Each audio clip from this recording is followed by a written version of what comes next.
AITA for refusing to cancel my bachelorette party and saying our wedding savings is my fiancé's problem? I, 26F, am currently engaged to my fiancé, 28M, and we're supposed to get married in 2 months. We've been saving up for our wedding and honeymoon for the past year, putting aside a significant portion of our income to make our special day perfect. We had about 10K saved in the account.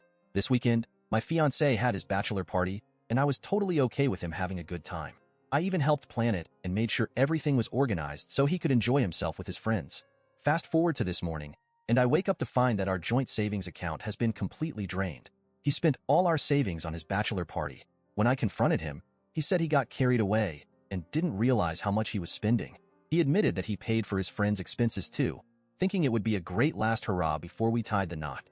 I was furious but tried to keep my cool. I told him that he needed to figure out how to replenish the savings because we still had wedding expenses to cover, and blew up about how could he spend 10K over 2 days?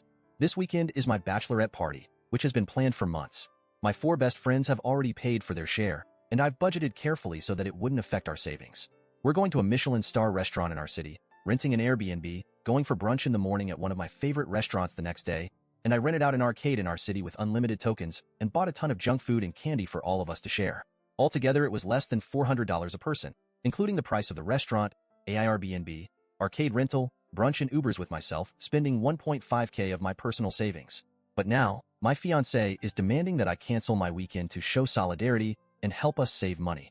He says it's only fair since he made a mistake, and we need to cut back on expenses to recover from his spending spree.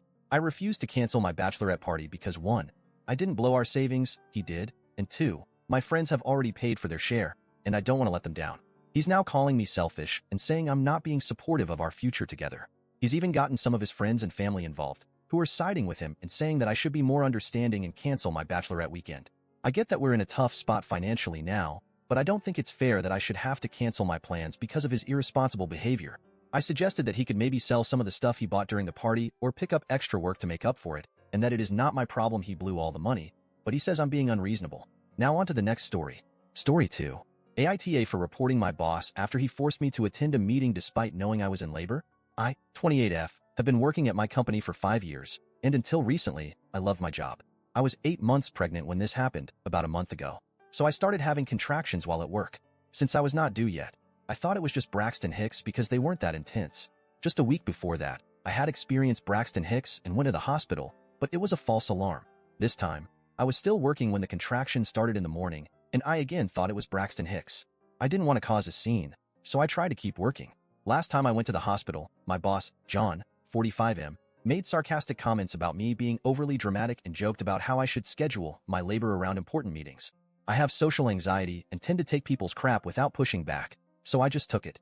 By noon, the contractions were getting stronger and closer together, and I knew it was real labor. I needed to go to the hospital. I informed John that I was in labor and needed to leave. He rolled his eyes and said, "Just stay for the meeting at 1 p.m. It's crucial, and we need you there." I was stunned. I reiterated that I was in active labor and needed to go to the hospital immediately. John snapped back, "It's just a meeting. Sit through it, and then you can go. It's not like the baby is going to pop out right now." Feeling pressured and scared for my job, I reluctantly stayed. The meeting lasted an excruciating 2 hours. By the end of it, I was in so much pain that I could barely walk. I finally left and drove myself to the hospital, where I was admitted immediately. My husband reached 30 to 40 minutes later because he was on the other side of town for a meeting. My daughter was born later that evening, thankfully healthy despite the delay. When I told my husband what had happened, he was furious and insisted we report John to HR. I was hesitant because I didn't want to jeopardize my job, but I agreed it was the right thing to do. HR was appalled and assured me they would handle the situation. John has since been suspended pending an investigation. The real kicker? During the investigation, it came out that John had emailed the entire office while I was in labor, complaining about my lack of commitment and making fun of me for overreacting. He even implied that I was using my pregnancy as an excuse to get out of work. Now, my coworkers are pissed at me saying I overreacted and that I should have just sucked it up for the sake of the company. I've even received messages and emails from a few colleagues saying that I've ruined John's career and that he was just doing his job under pressure. One even said that I should have toughed it out, like their wife did during her pregnancy. The stress from this whole ordeal has made it difficult to enjoy my first few days with my newborn. I'm constantly second-guessing myself and feeling guilty, despite knowing I did what was best for my baby and me. To make matters worse, the interim manager who took over from John is even worse. He's made it clear to everyone that he resents my actions and has made my return to work unbearable. Now that my maternity leave is over, I find myself isolated at work. People give me side eyes and whisper about me. During lunch, I'm alone because no one wants to sit with the troublemaker. It feels like high school all over again. I dread going into work each day and facing the hostility and judgment. I never imagined that doing what was right for my health and my baby's well-being would turn my colleagues against me like this. It's gut-wrenching to feel so isolated and vilified for simply standing up for myself and my rights. I cry most of the time when I come home, and sometimes even in the office washroom when someone passes a comment. In the worst moments, I get mad at my husband and blame him for making me tell HR, even though I know he did the right thing. He's so sweet and never takes it to heart. I apologize soon after, but he always says he wasn't even mad and that he understands how I'm feeling, especially since I'm just 1 month postpartum. He says I should take action and complain, but I don't want to make things worse. He's also saying he can't see me like this and that I should just quit because it's hurting him. I don't know what to do. I'm just such a sensitive and emotional person in general, and now it's been worse since giving birth.